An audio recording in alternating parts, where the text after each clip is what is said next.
साथियों,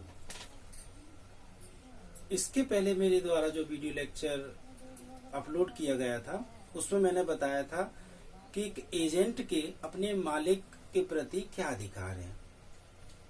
मैंने उसमें बताया था discuss the right of agent against to principal. आज मेरा जो सब्जेक्ट है वो है discuss the duties of a agent against to principal.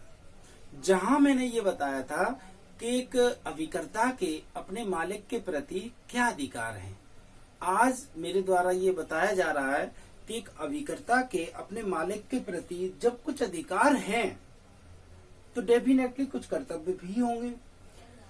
तो अधिकार की बात तो हमने कर ली, आज हम कर्तव्यों की बात करेंगे कि एक अभिकर्ता के अपने मालिक के प्रति क्या कर्तव्य हैं। देखिए, discuss the duties of agent against to principal. मालिक के प्रति अभिकर्ता के क्या कर्तव्य हैं।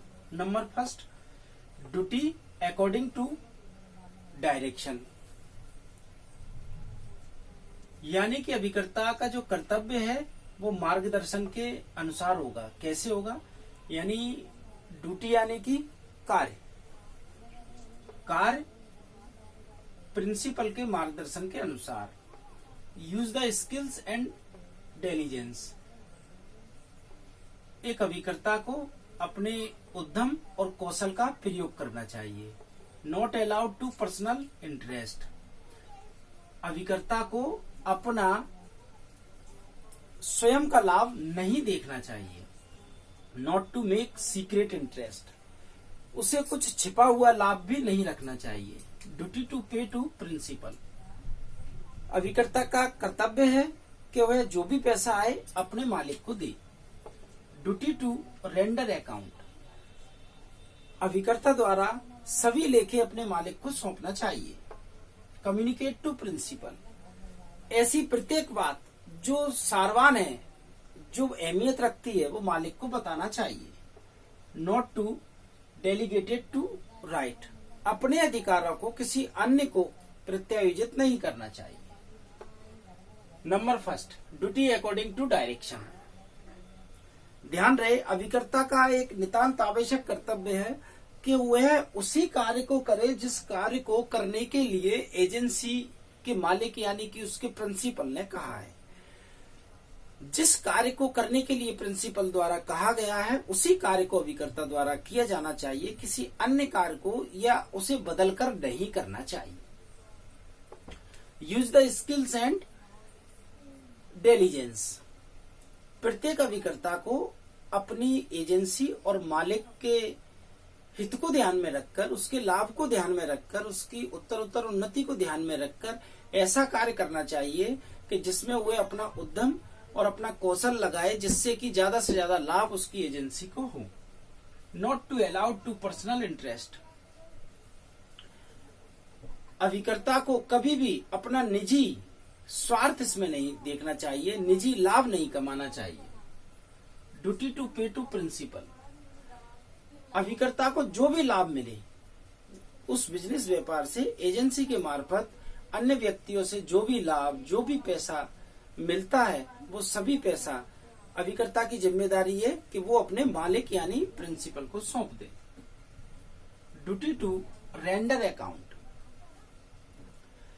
प्रत्येक अभिकर्ता की यह जिम्मेदारी है, यह कर्तव्य है कि उसके पास एजेंसी के जो भी लेखे हैं, जो भी कागजात हैं, वो सभी कागजात, सभी लेखे वह पूरी ईमानदारी से अपने एजेंसी के मालिक को सौंप दे। कम्युनिकेट टू प्रिंसिपल, मान लीजिए जब एक अभिकर्ता अपनी एजेंसी की ओर से किसी अन्य व्यक्ति से कोई बिजनेस या व्यापार करने निकलता है और पॉलिसी इत्यादि सभी बातों को बता देता है, लेकिन जब ये चर्चा करता है उस बीच में कोई एक ऐसी सारवान बात आती है, इम्पोर्टेंट बात आती है, जिस बात के बारे में एजेंट फैसला नहीं ले सकता है या फैसला ले सकता है, लेकिन वो बात बहुत इम्पोर्टेंट है, अपनी पहचान रखती है, उसकी हैसियत उस बिजनेस में बहुत है।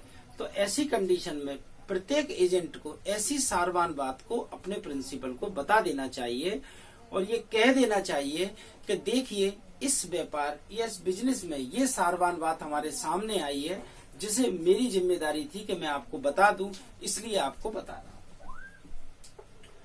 Not to delegated to right. ध्यान रहे विद्यार्थियों, एक एजेंसी क्रिएट की ओनर ने, जिसे हम प्रिंसिपल कहते हैं। प्रिंसिपल द्वारा एजेंसी क्रिएट की और उसने कुछ अधिकार, कुछ अथॉरिटी एजेंट को दे दिए, जिस एजेंट को कार्य करने के लिए रखा था। लेकिन इसका तात्पर्य यह नहीं है कि वह एजेंट उन अधिकारों को किसी और को अंतरित कर दे, क्योंकि ऐसी शक्ति उसके पास है ही नहीं। उसको केवल अथॉरिटी दी गई है, उसको जो अधिकार दिए गए हैं वो इटसेल्फ है। उन अधिकार, उन प्राधिकार का उपयोग या प्रयोग सिर्फ वह अभिकर्ता कर सकता है जिसको ऐसे अधिकार उसके मालिक द्वारा दिए गए हैं। लेकिन अगर अभिकर्ता ऐसा सोचता है कि उन अधिकारों का प्रयोग मैं किसी अन्य को करने के लिए सक्षम बना दूं या किसी अन्य व्यक्ति को मैं अधिकार दे दूं, यानी सब एजेंट रख लूं, तो ऐसी शक्ति अभिकर्ता के पास नहीं होती है तब तक जब तक कि मालिक ने उप अभिकर्ता रखने के लिए उसको प्राधिकार नहीं दे दिया हो।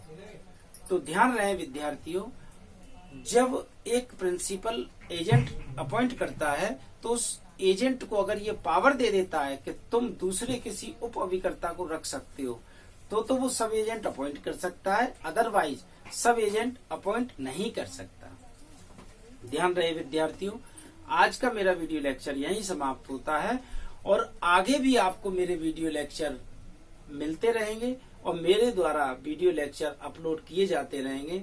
विद्यार्थियों, अगर कभी भी कोई भी समस्या आपके सामने आती है सब्जेक्ट से संबंधित, कहीं कोई कंफ्यूजन है, कहीं कोई डाउट है, कहीं कुछ आपको मुझसे पूछना है, तो आप मेरा कॉन्टेक्ट नंबर इस वीडियो लेक्चर में होता है, आप उस पर कॉल करके मुझसे पूछ सकते हैं।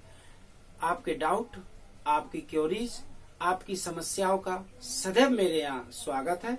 आप कभी भी पूछ सकते हैं। बच्चों ध्यान रखिए, एग्जाम आपके नजदीक है, आपको पूरी मेहनत और ईमानदारी से पढ़ते रहना है, बिल्कुल भी डिले नहीं करना है। मेरा एक मैसेज है आपको, इट मस्ट बी अटेंशन। आप अटेंशन हो जाए, पक्के इरादे के साथ तैयार हो जाएं, आपको सफलता निश्चित तौर पर मिलेगी। धन्यवाद।